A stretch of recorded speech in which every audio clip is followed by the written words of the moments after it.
दिल्ली में बड़े drug racket का खुलासा। 262 करोड़ की ड्रग्स के साथ 2 आरोपी पकड़े गए। नारकोटिक्स कंट्रोल ब्यूरो की कार्रवाई।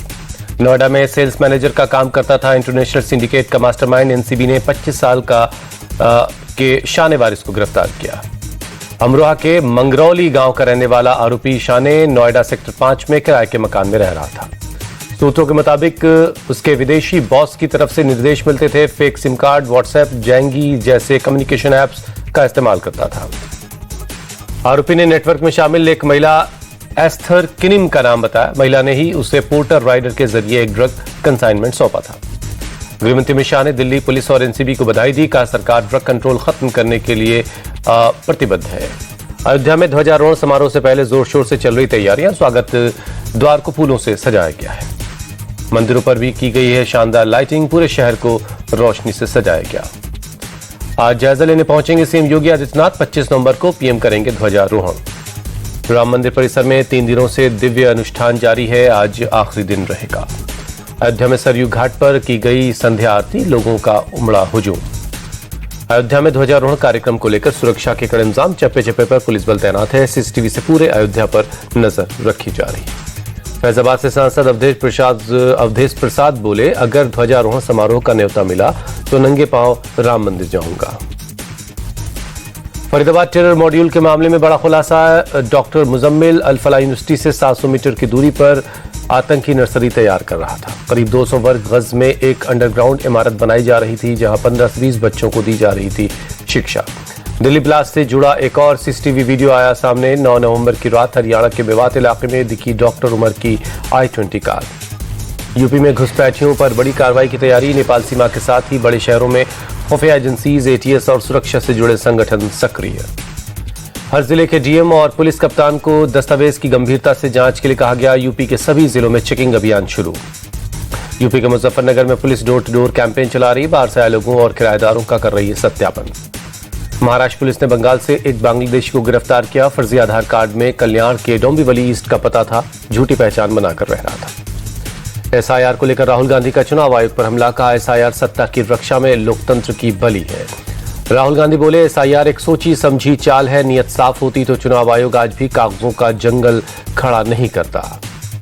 अखिलेश यादव का बीजेपी और चुनाव आयोग पर आरोप। कहा, जिन सीटों पर 2024 में समाजवादी पार्टी जीती वहां 50,000 वोट काटने की तैयारी है। अखिलेश यादव ने यूपी के मुख्य निर्वाचन अधिकारी को लिखा खत। एसआईआर को 3 महीने आगे बढ़ाने की मांग की। अखिलेश के एसआईआर वाले बयान पर योगी के मंत्री ए के शर्मा का पलटवार। कहा, सपा हर चुनाव को षड्यंत्र से जीतना चाहती है। यूपी के मंत्री दयाशंकर सिंह ने भी अखिलेश पर साधा निशाना। कहा, वो खुद के और परिवार के विकास के लिए काम कर रहे हैं। दिल्ली एनसीआर में बढ़ते प्रदूषण के खिलाफ प्रदर्शन। इंडिया गेट पर प्रोटेस्ट के दौरान पुलिस के साथ लोगों की झड़प। पुलिस के मुताबिक झड़प के दौरान प्रदर्शनकारियों ने पुलिस वालों की आंखों में मिर्ची स्प्रे किया। माओवादी कमांडर माड़वी हिडमा के लहराए गए पोस्टर। अमेरिका से तनातनी के बीच G20 समिट का आधिकारिक समापन। अमेरिका में होगा अगला समिट। अमेरिका के शामिल नहीं होने पर समिट का पारंपरिक हैंडओवर समारोह नहीं हुआ। राष्ट्रपति ट्रंप या उनके समक्ष का कोई प्रतिनिधि नहीं आया। इस बार G20 समिट की 2 परंपराएं टूटी। साउथ अफ्रीकी राष्ट्रपति सिरिल रामफोसा ने गवेल को अमेरिकी प्रतिनिधि को नहीं सौंपा। G20 समिट के आखिरी दिन जारी होता है संयुक्त घोषणा पत्र। इस बार पहले ही दिन सर्वसम्मति से पास हो गया। इस समिट का अमेरिकी राष्ट्रपति ट्रंप ने किया था बॉयकॉट। सीनियर मिनिस्टर के बजाय एक राजदूत को भेजा था। पीएम मोदी ने G20 शिखर सम्मेलन से अलग दक्षिण अफ्रीका और ब्राजील के प्रतिनिधि के साथ बैठक की। 3 देशों की मीटिंग में बोले पीएम मोदी, यूएनएससी में सुधार अब विकल्प नहीं बल्कि जरूरी हो गया है। आतंकवाद को लेकर पीएम मोदी ने दिया सुझाव। कहा, कोई दोहरा मापदंड नहीं चल सकता। पीएम मोदी ने कई देशों के प्रमुखों के साथ द्विपक्षीय बैठक की। कनाडा, जापान, इटली के पीएम के साथ कई मुद्दों पर चर्चा हुई। बिहार चुनाव में जीत के बाद पहली बार अपने गृह राज्य पहुंचे केंद्रीय मंत्री धर्मेंद्र प्रधान। झारसुगुड़ा में भव्य स्वागत हुआ। बिहार में गृह मंत्री सम्राट चौधरी की 2 टूक अपराधियों को अब बिहार छोड़ना होगा। बिहार से कांग्रेस सांसद अखिलेश प्रसाद सिंह बोले, उम्मीद है सम्राट चौधरी के नेतृत्व में गुंडाराज समाप्त होगा। केंद्रीय मंत्री जीतन राम मांझी का आरजेडी पर तंज। डायनासोर का दोबारा आना संभव, लेकिन आरजेडी की वापसी संभव नहीं है। जेडीयू नेता राजीव रंजन ने नीतीश कैबिनेट को संतुलित बताया। कहा, गृह मंत्रालय बीजेपी को मिला तो जेडीयू के पास वित्त और वाणिज्य जैसे अहम विभाग हैं। सीएम नीतीश के गृह मंत्रालय छोड़ने पर बोले राजीव रंजन, विपक्ष के आरोप निराधार है, मुख्यमंत्री तो आखिर नीतीश कुमार ही हैं। परिवारवाद को लेकर जेडीयू नेता नीरज कुमार ने लालू यादव को घेरा, कहा लालू जी ने सिर्फ परिवार का भला किया। एलजेपी रामविलास के नेता राजू तिवारी का कांग्रेस पर हमला, कहा बिहार में यात्रा की थी तो नतीजा सबके सामने है, अब दिल्ली में भी करके देख ले।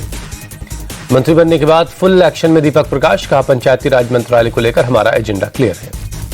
दीपक प्रकाश बोले मेरी योग्यता के लिए को मेरे परिवार से मत जोड़ी, भले ही मंत्री अब बना हूं लेकिन राजनीति में मैं नया नहीं हूं।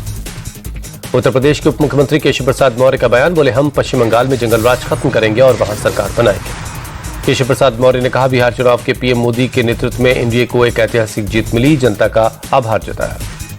कांग्रेस नेता दिग्विजय सिंह का बयान, बोले देश में लोकतंत्र और संविधान बचाने का समय आ गया है। दिग्विजय सिंह ने कहा आज एसआईआर के जरिए लोगों का वोट छीनकर नागरिकता छीनी जा रही है। बिहार के किशनगंज में ओवैसी का बड़ा बयान, अब सीमांचल के लोग जाग गए हैं, इसीलिए हम 5 सीटें जीते हैं। हैदराबाद में मौलानाओं की तकरीर में दिल्ली ब्लास्ट पर बोले एआईएमआईएम प्रमुख ओवैसी, जो मदरसे का एक कमरा नहीं बना सकते वो अमोनियम नाइट्रेट बना रहे हैं। आज देश के चीफ जस्टिस पद की शपथ लेंगे जस्टिस सूर्यकांत, करीब 15 महीने का होगा कार्यकाल। रक्षा मंत्री राजनाथ सिंह ने बढ़ा दी पाकिस्तान की टेंशन, कहा फिर से बदल सकते हैं बॉर्डर, भारत में वापस आ सकता है सिंध। राजनाथ सिंह बोले सीएए ने हिंदू शरणार्थियों को वो सम्मान दिया जो उनका अधिकार था। हिमाचल में राजकीय सम्मान के साथ विंग कमांडर नमांश सियाल का अंतिम संस्कार हुआ। दुबई एयर शो के दौरान तेजस के क्रैश हो जाने में उनकी जान गई थी। लखनऊ में दिव्य गीता प्रेरणा उत्सव का आयोजन हुआ। संघ प्रमुख मोहन भागवत के साथ सीएम योगी भी शामिल हुए। आरएसएस की फंडिंग के सवाल पर सीएम योगी बोले यहां कोई देश या संगठन फंडिंग नहीं करता, लोग निस्वार्थ भाव से सेवा के लिए आरएसएस से जुड़ते हैं। मोहन भागवत बोले हम भारत के लोग हैं, एक हिंदू समाज और एक हिंदू राष्ट्र, हमें धर्म का पालन कर दुनिया को सेवा और त्याग का संदेश देना चाहिए। पंजाब के मुख्यमंत्री भगवंत मान का केंद्र सरकार पर राजधानी छीनने की साजिश का आरोप, का चंडीगढ़ पंजाब का अविभाज्य हिस्सा था और रहेगा। दिल्ली में 44वां इंडिया इंटरनेशनल ट्रेड फेयर में उत्तराखंड के सीएम शामिल हुए, कहा उत्तर प्रदेश के उत्पादों को वैश्विक मंच मिला है। दिल्ली की मुख्यमंत्री रेखा गुप्ता पहुंची लाल किला, गुरु तेग बहादुर जी के 350वें शहीदी दिवस के कार्यक्रम में शामिल हुई। मुख्यमंत्री रेखा गुप्ता ने कहा यह दिल्ली का सौभाग्य है कि हम गुरु तेग बहादुर का 350वां शहीदी दिवस दिल्ली में एक समागम के तौर पर मना रहे हैं।